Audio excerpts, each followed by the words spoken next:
الله أكبر الله أكبر أشهد أن لا إله إلا الله أشهد أن لا إله إلا الله أشهد أن محمدا رسول الله أشهد أن محمدا رسول الله صلوا في رحالكم صلوا في رحالكم الله أكبر الله أكبر لا إله إلا الله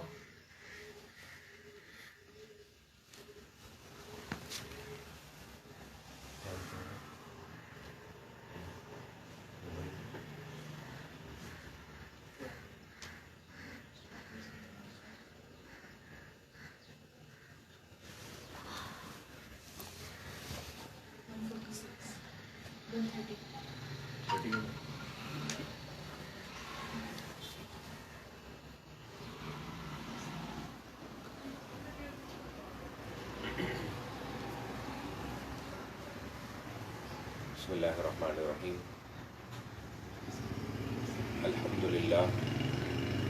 للہ نحمده ونستعینه ونستغفره ونؤمن به ونتوکل علیہ ونعوذ باللہ من شرور انفسنا ومن سیئات اعمالنا من یهده اللہ فلا مضل له ومن یضلل فلا هادی له ونشهد ان لا الہ الا اللہ وحدہ لا شریک له ونشهد ان سیدنا ونبینا وشفیعنا وحبیبنا ومولانا محمدا عبدہ ورسولہ اما بعد فاعوذ باللہ من الشیطان الرجیم بسم اللہ الرحمن الرحیم یا ایہا الذین آمنوا اذا نودی للصلاة من یوم الجمعہ فاسعوا الى ذکر اللہ وذروا البیع ذلکم خیر لکم ان کنتم تعلمون فاذا قضیت الصلاة فانتشروا فی الارض وابتغوا من فضل اللہ واذکروا اللہ کثیرا لعلکم تفلحون۔ صدق اللہ العظیم۔ جیسا کہ آپ سب کے علم میں ہے کہ حکومت وقت نے مسجد میں آنے کی ممانعت کر دی ہے اور جمعے کے لیے بھی آنے کی ممانعت کر دی ہے۔ قرآن کریم ہمیں یہی درس دیتا ہے کہ اطیعوا اللہ واطیعوا الرسول واولی الامر منکم، کہ اللہ کی اطاعت کرو، اللہ کے رسول کی اطاعت کرو اور حاکم وقت کی اطاعت کرو۔ اسی کے ذیل میں نبی کریم صلی اللہ علیہ وسلم کا ارشاد بھی ہے کہ اگر تمہارے اوپر کوئی حبشی بھی حاکم بنا دیا جائے تو اس کی پیروی کرو۔ اور آپ صلی اللہ علیہ وسلم نے یہ بھی فرمایا کہ صلو خلف کل بر او فاجر، نماز پڑھ لیا کرو چاہے کوئی شخص نیک ہو یا کوئی شخص جو ہے وہ برا ہو، گناہ گار ہو۔ یہی وجہ ہے کہ ہم نماز میں اقتداء جو ہے صرف اشاروں کی کرتے ہیں، امام کی اتباع۔ تو جیسا کہ میں نے آپ کے سامنے عربی میں خطبہ پڑھا، اس کا میں ترجمہ آپ کے سامنے رکھ دیتا ہوں۔ اور اس خطبے کا مقصد بھی یہی ہوتا تھا نبی کریم صلی اللہ علیہ وسلم کے زمانے میں کہ جو لوگ ہیں پورے ہفتے ان کا مساجد میں آنا نہیں ہوتا، یا اپنے اپنے کاموں میں مشغول ہوتے ہیں یا اپنے اپنے علاقوں میں ہوتے ہیں، تو ان کو دین کی بنیادی باتوں کی یاد دہانی کرا دی جائے اور آپس کے جو اخلاقیات ہیں ان کی یاد دہانی کرا دی جائے، اور کوئی اگر نئے احکامات آئے ہوں تو وہ دے دیے جائیں، کیونکہ جمعہ جو ہے وہ حاکم وقت ہی قائم کرتا ہے یا اس کا نائب قائم کرتا ہے۔ نبی کریم صلی اللہ علیہ وسلم نے بطور حاکم کے جمعہ پڑھایا۔ آپ صلی اللہ علیہ وسلم کی دنیا سے تشریف جانے کے بعد حضرت ابوبکر صدیق رضی اللہ تعالیٰ عنہ نے خطبہ جمعہ دیا، وہ حاکم وقت کی حیثیت سے دیا۔ حالانکہ نبی صلی اللہ علیہ وسلم کے بعد حضرت ابوبکر صدیق رضی اللہ تعالیٰ عنہ کے زمانے میں بھی ایسے صحابہ موجود تھے جن کا شمار فقہاء میں ہوتا تھا، جیسے حضرت عبداللہ بن مسعود رضی اللہ تعالیٰ عنہ۔ ایسے صحابہ موجود تھے جن کا شمار مفسر قرآن میں ہوتا تھا، جیسے حضرت عبداللہ بن عمر رضی اللہ تعالیٰ عنہ۔ ایسے صحابہ موجود تھے جن کا شمار ماہرین حدیث یا شیخ الحدیث کے طور پہ ہوتا تھا، حضرت ابو ہریرہ رضی اللہ تعالی عنہ۔ ایسے جلیل القدر لوگ موجود تھے جو اپنے علم میں اپنی مثال خود تھے، جیسے حضرت عبداللہ بن مسعود رضی اللہ تعالی عنہ۔ تو یہ بڑے بڑے علماء، مشائخ اور فقہاء موجود تھے، مگر جو خطبہ جمعہ ہے اور جمعہ پڑھانے کی جو ذمہ داری ہے وہ حاکم وقت کی تھی، وہ علم کی بنیاد پہ نہیں تھی۔ وہ حاکم چونکہ احکامات دینے ہوتے تھے اور اس کا لوگوں سے تعلق بھی باقی رہنا چاہیے، اور وہ لوگوں کے درمیان آئے، لوگ اس سے اپنے مسائل بیان کریں اور وہ لوگوں کو ہدایت دے، اور اس کے معاملے میں اس بارے میں وہ لوگوں کے مسائل کا جو ہے حل ڈھونڈے۔ تو یہ ایک مقصد جمعے کے اجتماع کا ہوا کرتا تھا۔ پھر اس کے بعد حضرت عمر رضی اللہ تعالیٰ عنہ، جبکہ ان کے زمانے میں بھی بڑے بڑے فقہاء اور مشائخ اہل علم موجود تھے، صحابہ اکرام، مگر حضرت عمر رضی اللہ تعالیٰ نے بطور ایک حاکم وقت کے جمعہ پڑھایا۔ تو جمعے کی جو ذمہ داری ہے وہ حاکم وقت کی ہے، یا اس کا کوئی نائب ہوگا جس کو وہ مقرر کرے گا۔ وہ شہر کے اندر ایک بھی ہو سکتے ہیں، دو بھی ہو سکتے ہیں، آبادی کے اوپر جو ہے وہ منحصر ہے۔ تو یہ اصل ذمہ داری جو ہے وہ حاکم وقت کی ہے، اصل ذمہ داری عالم کی یا مفتی کی جو ہے وہ نہیں ہے۔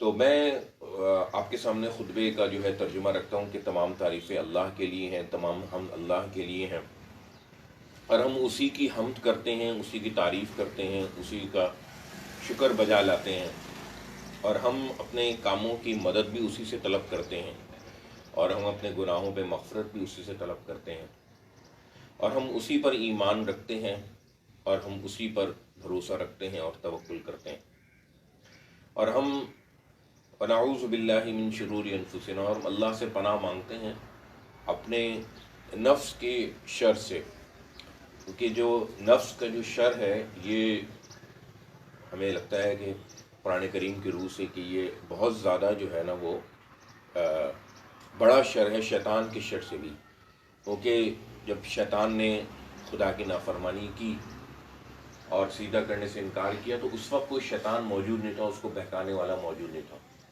اس وقت جو ہے وہ اس کے نفس نے ہی اس کو بہکایا، اور نفس نے ہی اس کو ورغلایا اور بھڑکایا اور پرووک کیا کہ تم کیوں جو ہے وہ سیدھا کرو، کیونکہ تم جو ہے وہ افضل ہو، کیونکہ آگ سے بنے ہو اور آدم جو ہے وہ مٹی سے بنا ہے۔ تو آدم جو ہے وہ مٹی سے بنا ہے، تو اس کے نفس نے اس کو جو ہے نا وہ بھڑکایا۔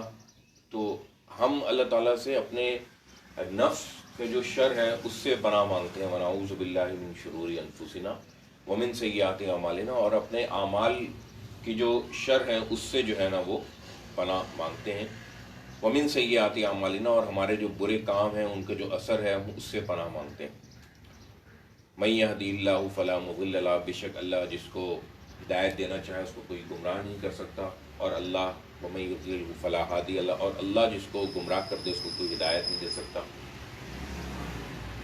تو اللہ تعالیٰ سے ہر وقت ہدایت کی دعا بھی مانگتے رہنا چاہیے، اسی لیے ہم ہر نماز کے اندر جو ہے وہ یہ دعا کرتے ہیں، اہدنا الصراط المستقیم، اے اللہ ہم سب کو سیدھے راستے کی طرف رہنمائی فرما۔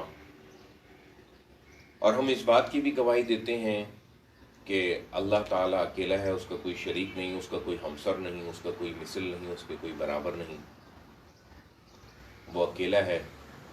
اور ہم اس بات کی بھی گواہی دیتے ہیں کہ محمد صلی اللہ علیہ وسلم اللہ تعالیٰ کے رسول اور اس کے بندے ہیں۔ شروع کرتا ہوں، میں پناہ مانگتا ہوں اللہ تعالیٰ سے شیطان مردود کے شر سے، اور شروع کرتا ہوں اللہ تعالیٰ کے نام سے جس کی رحمت جو ہے وہ اور شفقت ابدی ہے۔ یا ایھا الذین آمنوا اذا نودی للصلاۃ، ایمان والو جب تمہیں بلایا جائے نماز کے لیے، جمعے کی نماز کے لیے، فاسعوا الی ذکر اللہ، تو اللہ کے ذکر کی طرف اور نماز کی تیاری کی طرف لپکو، اور خرید و فروخت ترک کر دو، اپنی مصروفیات ترک کر دو، یہی تمہارے لیے بہتر ہے اگر تم جانو۔ فَإِذَا قُضِيَتِ الصَّلَاةُ فَانتَشِرُوا فِي الْأَرْضِ، اور جب نماز ادا کر دی جائے تو زمین پر پھیل جاؤ دوبارہ سے۔ اور اللہ کے فضل کو تلاش کرو اور اللہ کے ذکر کو کثرت کے ساتھ کرو، اس کو کثرت کے ساتھ یاد کرو تاکہ تم فلاح پاؤ۔ دوسری جگہ یہ ارشاد فرمایا سورہ حجرات کے اندر جو اخلاقیات سے متعلق ہے، یا ایھا الذین آمنوا ان جاءکم فاسق بنبأ فتبینوا، اے ایمان والو اگر تمہارے پاس کوئی فاسق شخص کوئی خبر لے کر آئے، اہم خبر، تو اس کی خوب اچھی طرح تحقیق کر لیا کرو، کہیں ایسا نہ ہو کہ تمہیں بعد میں ندامت کا سامنا کرنا پڑے۔ اور نبی کریم صلی اللہ علیہ وسلم نے ارشاد فرمایا کہ کفا بالمرء کذبا ان یحدث بکل ما سمع، کہ انسان کے جھوٹا ہونے کے لیے اتنی بات کافی ہے کہ وہ سنی سنائی بات کو آگے بتا دے۔ نبی کریم صلی اللہ علیہ وسلم نے ایک اور موقع پر ارشاد فرمایا کہ اگر کوئی تمہارے پاس شخص آئے اور آ کے یہ کہے کہ جی فلاں شخص نے میری ایک آنکھ پھوڑ دی ہے، اور واقعتاً اس کی ایک آنکھ پھوٹی بھی ہو، تو اس کی بات پہ یقین نہ کرنا کہ ہو سکتا ہے کہ وہ دوسرے شخص کی دونوں آنکھیں پھوڑ کر آیا ہو۔ معلوم یہ ہوا کہ آدھا سچ جو ہے وہ جھوٹ سے زیادہ نقصان دہ ہوتا ہے۔ اور پھر فرمایا کہ اگر مسلمانوں کی دو جماعتوں کے اندر اگر لڑائی ہو جائے تو تم جو ہے نا وہ دونوں کو سمجھانے کی کوشش کرو۔ اور پھر فرمایا کہ اے ایمان والو تم میں سے جو مرد ہیں وہ دوسرے مردوں کا مذاق نہ اڑائیں، کہیں ایسا نہ ہو وہ اس سے بہتر ہوں۔ اور عورتوں کو خطاب کر کے کہا کہ اور نہ عورتیں جو ہے نا وہ دوسری عورتوں کا مذاق اڑائیں، دوسرے قوم کی عورتوں کا مذاق اڑائیں، ہو سکتا ہے وہ اس سے بہتر ہوں۔ اور لوگوں کو برے ناموں سے نہ پکارو، کیونکہ ایمان لانے کے بعد کسی کا برا نام یا برا لقب رکھنا سب سے زیادہ بری بات ہے۔ اور پھر اللہ تعالیٰ نے ارشاد فرمایا کہ اے ایمان والو بہت زیادہ گمان کرنے سے، بہت زیادہ دوسروں کے بارے میں سوچنے سے بچو، اور بعض سوچنا اور بعض سوچیں اور بعض گمان جو ہیں وہ گناہ ہیں، لہذا تجسس نہ کرو اور ایک دوسرے کی غیبت نہ کرو۔ کیا تم اس بات کو پسند کرتے ہو کہ تم اپنے سگے مردار بھائی کا جو ہے وہ گوشت کھاؤ؟ یقیناً تم اس کو ناپسند کرتے ہو، لہذا تمہیں چاہیے کہ تم سب اللہ سے ڈرو، بے شک وہ توبہ قبول کرنے والا اور معاف کرنے والا ہے۔ اور ہم نے سب مردوں کو اور سب عورتوں کو آدم اور حوا سے پیدا کیا ہے، اور تمہارے درمیان جو ہم نے قبائل میں تمہیں تقسیم کیا ہے یہ صرف اور صرف تعارف کے لیے ہیں۔ تم میں افضل ترین وہ ہے کہ جو سب سے زیادہ اللہ تعالیٰ سے ڈرنے والا ہو۔ پھر آخر میں نبی کریم صلی اللہ علیہ وسلم کی سنت تھی کہ آپ سورۃ النحل کی ایک آیت پڑھا کرتے تھے کہ ان اللہ یأمر بالعدل، کہ بے شک اللہ تعالیٰ تم سب کو حکم دیتا ہے ہر معاملے میں ہر جگہ عدل کرنے کا اور احسان کرنے کا، لوگوں کے ساتھ اچھا سلوک کرنے کا، وَإِيتَاءِ ذِي الْقُرْبَىٰ، اور قرابت داروں کے ساتھ جو ہے حسن سلوک کرنے کا حکم دیتا ہے، اور تمہیں روکتا ہے فحاشی سے اور منکرات سے اور خدا کے خلاف بغاوت سے، تاکہ تم نصیحت پکڑو۔ اور قرآن کریم ہم سب کو یہ نصیحت کرتا ہے کہ یا ایھا الذین آمنوا کونوا قوامین بالقسط شہداء للہ ولو علی انفسکم او الوالدین والاقربین، کہ اے ایمان والو اللہ کے لیے حق بات کہنے کی گواہی دینے کے لیے کھڑے ہو جاؤ، چاہے وہ حق بات تمہارے اپنے خلاف ہی کیوں نہ ہو، چاہے تمہارے والدین کے خلاف ہی کیوں نہ ہو، چاہے تمہارے اقربا کے ہی خلاف کیوں نہ ہو۔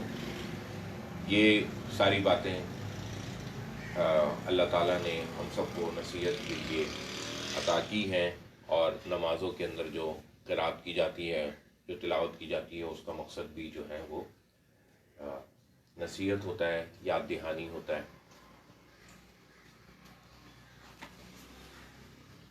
اللہ تعالیٰ تمام جو ہے درود و سلام ہو اس نبی پر جس نے اس دنیا میں حق کا بول بالا کیا، اور اللہ تعالیٰ نے اس کائنات کو وجود بخشا۔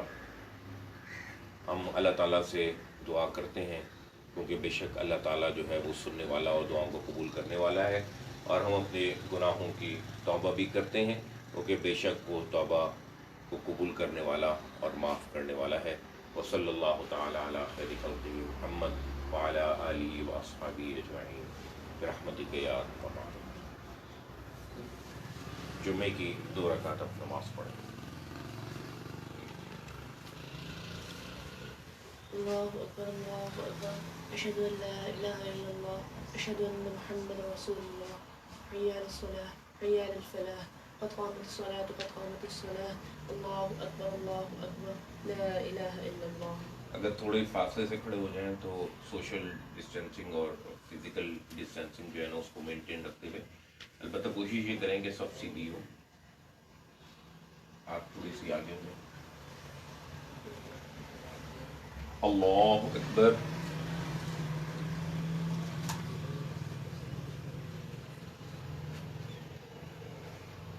الحمد للہ رب العالمین الرحمن الرحیم مالک یوم الدین ایاک نعبد و ایاک نستعین اهدنا الصراط المستقیم صراط الذین انعمت علیہم غیر المغضوب علیہم ولا الضالین.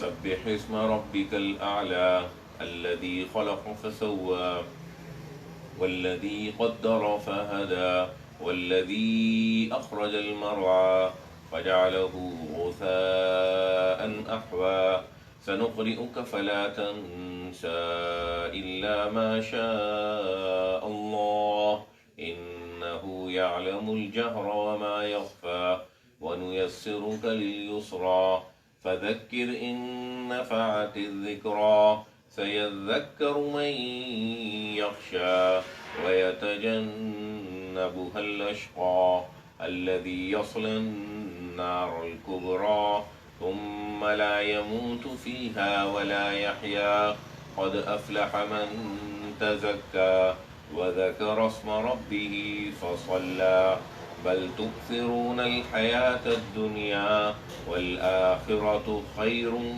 وأبقى إن هذا لفي الصحف الأولى صحف إبراهيم وموسى.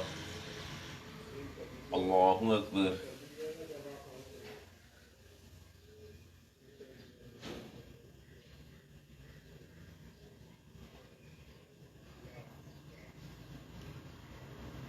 سمع الله لمن حمده. الله أكبر.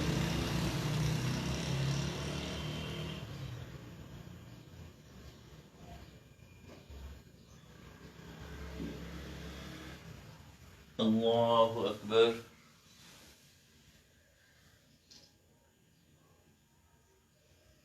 الله أكبر.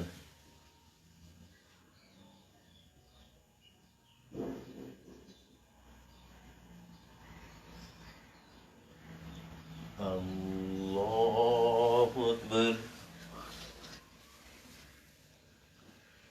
الحمد لله رب العالمين الرحمن الرحيم مالك يوم الدين إياك نعبد وإياك نستعين اهدنا الصراط المستقيم صراط الذين أنعمت عليهم غير المغضوب عليهم ولا الضالين.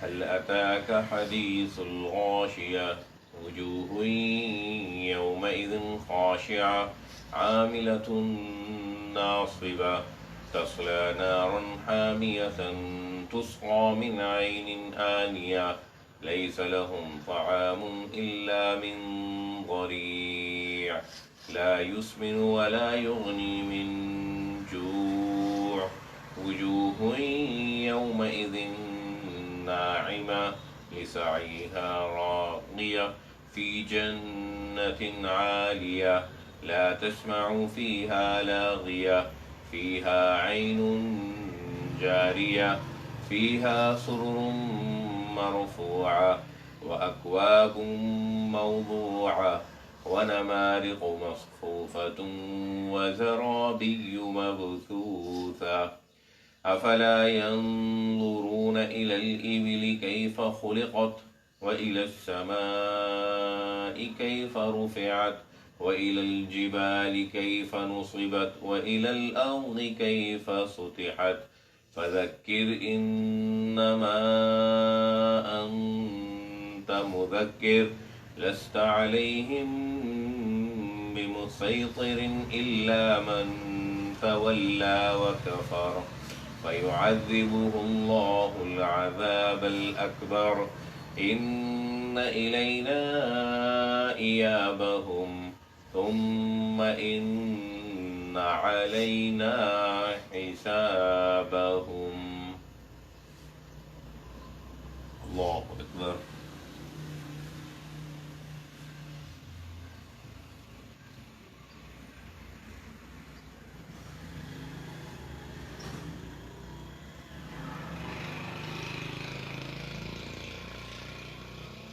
سمع الله لمن حمده. الله أكبر.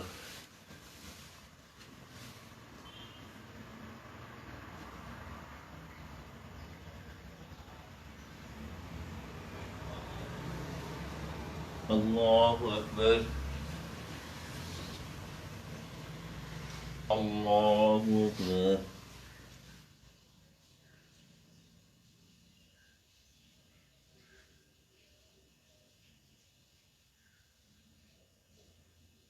الله أكبر.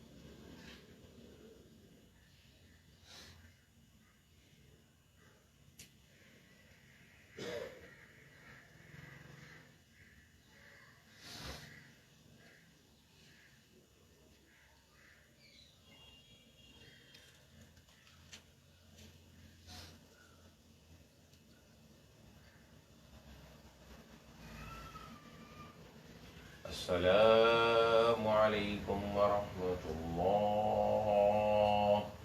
السلام عليكم ورحمة الله.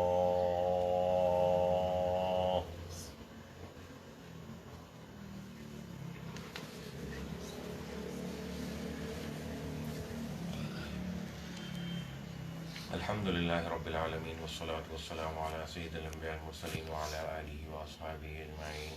اللهم ربنا آتنا فی الدنیا حسنہ. یا اللہ ہمیں دنیا میں بہترین عطا فرما اور آخرت میں بہترین عطا فرما. اور یا اللہ ہم سب کو آگ کے عذاب سے نجات. یا اللہ ہم سب کے گناہوں کو معاف فرما. تمام گناہوں کو معاف فرما. اپنی رحمت کی برکت سے معاف فرما. اے اللہ ہم سب کو ہدایت عطا فرما. اے اللہ ہم سب کو ہدایت عطا فرما. آپ نے جو کتاب نازل کی ہے ہدایت کے لیے، یا اللہ اس کو سمجھ کر پڑھنے کی توفیق عطا فرما. ان کی ہدایات پر عمل کرنے کی توفیق عطا فرما. اے اللہ ہمارے مرحومین کی مغفرت فرما. اے اللہ یہ جو وبا پوری دنیا میں آئی ہوئی ہے یا اللہ اس کو اپنی رحمت و برکت سے ختم فرما. اس کا علاج جلد سے جلد دریافت کرنے کی توفیق عطا فرما. اے اللہ انسانوں کے لیے اس کو افادہ عام فرما. اے اللہ ہر ناگہانی سے ہماری حفاظت فرما. اے اللہ ہر نعمت پہ شکر ادا کرنے کی توفیق عطا فرما. اور اے اللہ ہر پریشانی اور ہر مصیبت کے اندر صبر کرنے کی اور اپنے آپ کو قابو میں رکھنے کی، اور اے اللہ اپنے آپ کو سکون میں رکھنے کی توفیق عطا فرما. بے شک دنیا کی نعمتیں بھی عارضی ہیں، دنیا کی مصیبتیں بھی عارضی ہیں. یا اللہ ان مصیبتوں سے نمرد آزما ہونے کی اور اس آزمائش میں یا اللہ ہمیں صحیح طور پر کامیاب ہونے کی توفیق عطا فرما، ہماری مدد نصرت فرما۔ اے اللہ ہم آپ سے ہی دعا کرتے ہیں، بے شک آپ دعاؤں کو سننے والے ہیں اور ہر چیز کے جاننے والے ہیں۔ اور اے اللہ ہم آپ سے اپنے گناہوں کی توبہ کرتے ہیں، بے شک آپ گناہوں کو معاف کرنے والے اور توبہ کو قبول کرنے والے ہیں۔ وصلی اللہ تعالی علی خیر خلقہ محمد وعلی آلہ واصحابہ اجمعین، آمین برحمتک یا